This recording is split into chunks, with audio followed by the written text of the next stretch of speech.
Hello everyone, welcome to star IQ. Star IQ के video platform पे आप सभी का बहुत बहुत स्वागत है। 18 मई 2022 के हरियाणा करंट अफेयर इस पर्टिकुलर वीडियो में हम पढ़ने वाले हैं। दोस्तों, स्टार आईक्यू चैनल को सब्सक्राइब अगर आपने अभी तक नहीं किया है तो कर लीजिएगा। अगर आप लोग मुझसे पढ़ना चाहते हैं अनअकैडमी पे तो डिस्क्रिप्शन बॉक्स में दिए गए मेरे प्रोफाइल लिंक पे भी आप क्लिक करके मुझे फॉलो कर सकते हैं, या इसके अलावा आप लोग अनअकैडमी एप्लीकेशन पे जाके सुनील कुमार सर्च करके और मुझे फॉलो जरूर करिएगा। दोस्तों, आने वाले 19 मई तक अनअकैडमी आपके लिए लेके आया है एक बहुत ही बेहतरीन सा अवसर, एक तोहफा। और ये तोहफा किस प्रकार का है, आप इसमें 20% का डिस्काउंट ले पाएंगे अगर आप मेरा रेफरल कोड यूज करते हैं, that is STAR star IQ। जी हाँ, बिना स्पेस दिए स्टार IQ कोड का अगर आप यूज करते हैं अनअकैडमी पे 19 मई से पहले, तो आप लोग SSC एग्जाम का प्लस सब्सक्रिप्शन लेने पे 20% का डिस्काउंट ले पाएंगे। इसका लिंक आप लोगों को मैंने डिस्क्रिप्शन बॉक्स में दे रखा है, आप वहां पे क्लिक करके डायरेक्ट जो है ना वो बैचेस को ले सकते हैं। इसके अलावा दोस्तों, आप लोग जो है ना कोई भी बैच लेते हैं, लाइक 1 साल का प्लस सब्सक्रिप्शन लेते हैं तो आप लोगों को 6 महीने एडिशनल बेनिफिट मिलेगा। 2 साल का लेते हैं तो भी आपको 6 महीने का एडिशनल बेनिफिट मिलेगा। तो देर किस बात की है, आप लोग भूलिएगा नहीं, मेरा रेफरल कोड स्टार IQ जरूर यूज कीजिएगा जो आप लोगों को डिस्क्रिप्शन बॉक्स में दे रखा है। और हर रोज रात को मेरी 8 बजे क्लास होती है अनअकैडमी पे, उस क्लास को भी जरूर ज्वाइन किया करें आप लोग। कल आपसे सवाल पूछा था, उसका सही जवाब क्या रहेगा कि विश्व में ट्रेड ऑर्गेनाइजेशन का प्रथम मंत्रिवर्गीय सम्मेलन कहाँ हुआ था।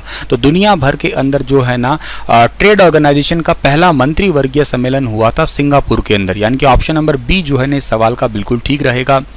आज के इस सेशन में मैं आप लोगों से कुछ सवाल ऐसे पूछ रहा हूं जो आपके कुछ वन लाइनर टाइप के हैं। टोटल मैं आपसे 10 सवाल आज पूछूंगा आज के करंट अफेयर के सेशन में। क्वेश्चन बहुत इंपॉर्टेंट है, हर रोज मैं आप लोगों को सिखाता या बताता हूं, तो आज आपका थोड़ा सा एक फर्ज है या थोड़ा होमवर्क दे रहा हूं आप लोगों को। इन 10 क्वेश्चनों के बारे में आप लोग हर एक क्वेश्चन का आज डिटेल लिखोगे।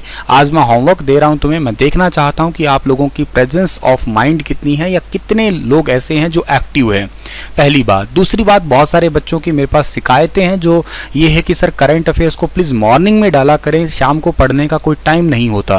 पहली तो बात देखो ये है कि भगवान की भक्ति और पढ़ाई का कोई समय होता ही नहीं है, कब मर्जी कर लीजिएगा। दूसरी बात यह है कि मैं थोड़ा सा ऑफलाइन क्लासेस की वजह से बहुत बिजी रहता हूँ, रेगुलर क्लासेस रहती है, तो करके मुझे जब भी समय लगता है उसी वक्त ही मैं करंट अफेयर दे रहा हूँ मैं। तो इसी करके आप लोग प्लीज थोड़ा कॉपरेट करिएगा। अगर आप लोगों को लगता है कि मुझे मॉर्निंग में करंट अफेयर डालने चाहिए तो प्लीज आप खुद मदद करिएगा, मेरे साथ आइएगा और आप मुझे जो है ना वो कंटेंट देने की भी कोशिश करिएगा, क्योंकि मुझे कंटेंट बनाने में भी तो टाइम लगता है ना, ठीक है। तो इस करके आप लोग ये काम करिएगा कि मुझे ना जो क्वेश्चन है, क्वेश्चन का फॉर्मेशन है या PPT है, उसमें मदद कर दीजिएगा। मुझे तो कोई इशू ही नहीं है, मुझे तो केवल रिकॉर्ड ही तो करना है फिर बाद में। सो आप होप मेरी बात को समझ पा रहे होंगे, ठीक है ना। अदरवाइज जो चल रहा है उसको मैं चला ही रहा हूँ, विल ट्राई, कोशिश करता हूँ थोड़ा थोड़ा धीरे धीरे वक्त के अनुसार सुबह सुबह ले आऊँ इसको मैं। लेकिन फिलहाल के लिए जो करंट अफेयर मिल रहे हैं उन पे प्लीज़ फोकस करें। अदरवाइज रात को मैं दे रहा हूँ, आप अगले दिन सुबह पढ़ लीजिएगा, मन तो वही है, ठीक है ना। वो एक स्टार प्लस की ऐड आती थी ना कि रिश्ता नया सोच वही, कुछ ऐसे प्रकार से, है ना। तो चलिए पढ़ते हैं आज कि पंडित लक्ष्मीचंद सम्मान 2021 के लिए किसे चुना गया है। पंडित लक्ष्मीचंद सम्मान 2021 के लिए चुना गया किसे, इनमें से रमेश बेस को या अमित सैनी को या सोनिंद्र आहूजा को या VM बेचैन को। तो इस सवाल का सही आंसर डी वाला ऑप्शन जो है वो बिल्कुल ठीक है। अब आपको डिटेल से क्या लिखना है कि पंडित लक्ष्मीचंद सम्मान के बारे में बताना है। थोड़ी सी तो बात बता रहा हूँ, रहा नहीं जा रहा है। इस सम्मान के लिए 2 लाख रुपए दिए जाते हैं, याद रखना। पर आप बताना ये सम्मान देता कौन है, कौन सा डिपार्टमेंट दे रहा है हरियाणा का। ऐसा ही एक सवाल है कि हरियाणा गौरव सम्मान 2021 के लिए किसे चुना गया है। तो हरियाणा गौरव सम्मान उन व्यक्तियों को दिया जाता है जो है हरियाणा का और हरियाणा का रहते हुए किसी दूसरे क्षेत्र में जाके या कहीं पे भी हरियाणा में भी हरियाणा का नाम रोशन करता है, उसको ये हरियाणा गौरव सम्मान दिया जाता है। और इसके लिए भी हरियाणा में जो है ना वो 2 लाख रुपए की धनराशि दी जाती है। और इस सम्मान को इस बार दिया गया है, किसे दिया गया है, डॉक्टर राजेंद्र गौतम को दिया गया है। यानी कि सवाल का ऑप्शन नंबर डी जो है ना वो बिल्कुल ठीक रहेगा हमारा।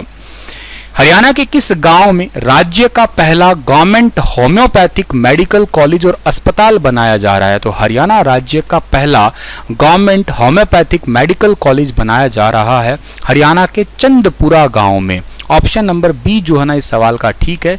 ये हरियाणा का पहला गवर्नमेंट होम्योपैथिक मेडिकल कॉलेज है और ये कहाँ बन रहा है? चंदपुरा में। सर चंदपुरा गांव कहाँ पड़ता है? चंदपुरा गांव पड़ता है जी अंबाला डिस्ट्रिक्ट के अंदर पड़ता है। सर ये कितने रुपए में बन के तैयार होगा? ये टोटल 37 करोड़ रुपए में जो है ना वो बन के तैयार होगा। तो ये तीनों बातें आपको याद रहनी चाहिए। चंदपुरा गांव हरियाणा का पहला होम्योपैथिक मेडिकल कॉलेज।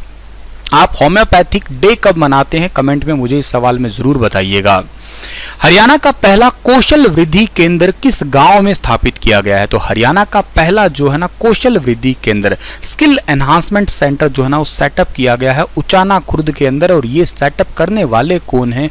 हरियाणा के डिप्टी सीएम, जिनका नाम आपको याद रहना चाहिए। डिप्टी सीएम का नाम दुष्यंत चौटाला। उन्होंने स्किल वृद्धि केंद्र का मतलब क्या है? सर मतलब ये है कि किसी पर्सन को स्किल एनहांस करनी है। लाइक किसी फीमेल का ब्यूटी पार्लर में बड़ा इंटरेस्ट है, किसी का जो है ना ब्यूटी पार्लर के अलावा पेंटिंग में बड़ा इंटरेस्ट है, तो इन चीज़ों से रिलेटेड कोर्सेज करवाए जाएंगे, उनकी स्किल को एनहांस किया जाएगा ताकि जो है ना वो खुद का रोजगार सेटअप कर सके। याद रखना। हरियाणा सरकार ने कब तक हरियाणा में 55 लीटर प्रति व्यक्ति स्वच्छ पेयजल उपलब्ध करवाने का लक्ष्य रखा है? तो हरियाणा गवर्नमेंट ने हर एक व्यक्ति प्रति व्यक्ति पर 55 लीटर प्रति व्यक्ति स्वच्छ पेयजल उपलब्ध करवाने का लक्ष्य रखा है दिसंबर 2022 तक। यानी कि सवाल का ऑप्शन नंबर डी है वो बिल्कुल ठीक रहेगा। आप लोगों को याद होगा कि हरियाणा के अंदर या पूरे भारत में हर घर नल द्वारा जल एक परियोजना चल रही है। उस योजना का उद्देश्य ही है कि हर घर में जो है ना स्वच्छ पेयजल है उसको उपलब्ध करवाया जा सके। एक नंबर बात। दूसरी बात इंपॉर्टेंट ये है कि हरियाणा के मतलब अलावा जो है ना भारत में सबसे पहला राज्य गोवा बना जिसमें हर घर में स्वच्छ जल है नल द्वारा पहुंचा दिया गया है। दूसरा तेलंगाना, तीसरा हरियाणा और बचे खुचे घर हरियाणा में अगर बच भी गए, जैसे रेवाड़ी महेंद्रगढ़ का इलाका थोड़ा बचा हुआ है, वहां पे दिसंबर 2022 तक जो है ना इस टारगेट को पूरा कर दिया जाएगा। इसके लिए एक टोल फ्री नंबर भी है 1800 180 56 78 जिसके माध्यम से लोग अपनी शिकायतें दर्ज करवा सकते हैं। हर घर में नल द्वारा जल, और ये हर घर में नल द्वारा जल हरियाणा में पहुंचा था अंबाला और पंचकुला में सबसे पहले। ये दो डिस्ट्रिक्ट भी आपको पता होनी चाहिए। किस कंपनी ने हरियाणा में 1500 करोड़ रुपए का निवेश का करार किया है? Which company has signed an investment agreement of rate 1500 crore in Haryana? तो 1500 करोड़ का जो है ना इन्वेस्टमेंट वेलस्पन वन जो कंपनी है ना उसने सेटअप किया है। इस कंपनी के जो चेयरमैन है उनका नाम बालकृष्ण गोयनिका है। ग्रुप मैनेजिंग डायरेक्टर का नाम राजेश है और मैनेजिंग डायरेक्टर जो है ना वो है अंशुल सिंगल है। इस कंपनी का जो सेटअप हुआ था वो 1985 के अंदर हुआ था, ये याद रखिएगा। वेलस्पन ग्रुप जो है ना ये इसकी जर्नी 1985 से स्टार्ट हो गई थी, याद कर लेना आप लोग। और अब जो है ना इस कंपनी ने हरियाणा के अंदर, सर ये क्या किस डिपार्टमेंट है, मतलब क्या चीज़ है ये? तो ये एक्चुअली पाइपलाइंस है, टेक्सटाइल है, इंफ्रास्ट्रक्चर है, स्टील है या एडवांस टेक्सटाइल है या फ्लोरिंग सॉल्यूशंस है, इन सभी को जो है ना ग्रो अप करती है इंडियन मार्केट में। जो है ना इस चीज़ के लिए ये हरियाणा में इतना पैसा लगाया है इन्होंने। सो आप लोग मुझे अब ये कमेंट में बताया था कि वेलस्पन वन कंपनी है वो कौन सी जगह की है, इसका हेडक्वार्टर कहाँ पे है, वो मैंने मिस किया है ताकि आप लोगों से पूछ पाऊँ मैं। हरियाणा में ग्रे वाटर मैनेजमेंट के पहले चरण में कितने गांव के जोड़ के कायाकल्प है उसकी योजना बनाई गई है? जोड़ तो आप लोग अच्छे से जानते ही होंगे और इनके जोड़ों के कायाकल्प की योजना बनाई गई है टोटल 3400, यानी कि ऑप्शन नंबर डी ठीक है। आपको एक अमृत सरोवर योजना मैंने थोड़े दिन पहले पढ़ाई थी और इसके लिए जो है ना अमृत सरोवर योजना के तहत टोटल लगभग 8000 तालाबों को 15 अगस्त 2022 तक जो है ना उनका जीर्णोद्धार कर दिया जाएगा। और ग्रे वाटर मैनेजमेंट के पहले चरण में तकरीबन 3400 जो गांव के जोड़ है ना उनकी कायाकल्प की योजना। ये गांव है 3400 और ये टोटल 8000 तालाब है, दोनों में फर्क है, कंफ्यूज मत होना। हरियाणा के मुख्यमंत्री ने किस जिले में स्थित गुरुकुल संग्रहालय का शिलान्यास किया है? तो हरियाणा के अंदर गुरुकुल संग्रहालय का शिलान्यास किया गया है झज्जर के अंदर। इस गुरुकुल का नाम बताइएगा कौन सा है ये और कब किया गया है ये भी बताइएगा आप लोग। ये आपके लिए सवाल और झज्जर के बारे में भी डिटेल से बताइएगा। आज होमवर्क बहुत होना चाहिए आपका, आज आपके कमेंट्स भर देना है, ठीक है ना। बहुत सारे कमेंट्स आपको करने हैं काम के, ठीक है ना, नाजायज कमेंट नहीं, ठीक है ना, जायज कमेंट। हरियाणा के किस जिले में 12 साल की बजाय 4 साल में ही फसलों की नई किस्म जारी करने वाली लैब जो है ना वो स्थापित की गई है। तो एक नई लैब स्थापित की गई है हिसार के अंदर। हिसार जिले के अंदर जो है ना 12 साल की बजाय 4 साल में ही फसलों की नई किस्में जारी करने वाली लैब स्थापित की गई है। अगला और लास्ट सवाल है कि हरियाणा में सूक्ष्म, लघु और मध्यम उद्यम को बढ़ावा देने के लिए किस अनूठी पहल की शुरुआत हुई है। तो हरियाणा के अंदर जो है ना एक नई पहल की शुरुआत हुई है, जिस पहल का नाम है पद्मा। ऑप्शन नंबर सी ठीक रहेगा। पद्मा का कोई फुल फॉर्म है तो बताइएगा मुझे आप कमेंट में। और इसी के साथ ये लेक्चर समाप्त हो रहा है। आज कोई नया सवाल नहीं पूछ रहा हूँ क्योंकि आप लोगों के लिए ऑलरेडी बहुत सारे आज सवाल है। सेशन कैसा था स्पेशली बताइए मुझे कि क्वेश्चन कैसे थे। उसके बाद हम मिलेंगे कल के क्लास में यानी कि 19 मई के करंट अफेयर में। अपना ख्याल अवश्य रखिएगा। स्टार आईक्यू चैनल को सब्सक्राइब करिएगा। कुछ हुई गलती है तो उनको माफ करिएगा। थोड़ा बहुत एडजस्टमेंट आप कर लीजिएगा। थोड़ा मैं कर रहा हूँ, थोड़ा आप कर लीजिएगा। प्लीज़ कॉपरेट करिएगा। मैं आपका दुश्मन नहीं हूँ, मैं आप ही का हूँ और आप मेरे हैं। तो प्लीज़ प्रयास करिएगा कॉपरेट करने का। धन्यवाद।